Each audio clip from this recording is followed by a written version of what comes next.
Hi friends, आज होता Sunday आणि यांना जायचं होतं ऑफिसला, तर म्हटलं आज काहीतरी पोटभरीचा नाश्ता करावा.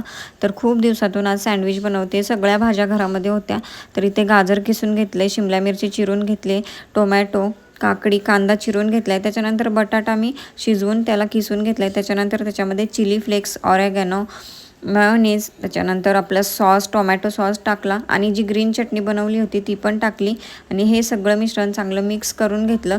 तर चमच्याने काय होत नव्हतं व्यवस्थित मिक्स, परत हातानेच मी करून घेतलं. त्याच्यानंतर ब्रेडच्या 2 स्लाईस घेतल्या, तर कडा वगैरे मी काढत बसत नाही. त्याला ग्रीन चटणी लावून घेतली दोन्ही स्लाईसला. त्याच्यानंतर जे सारण बनवलं होतं ते त्याच्यावरती चांगलं स्प्रेड केलं.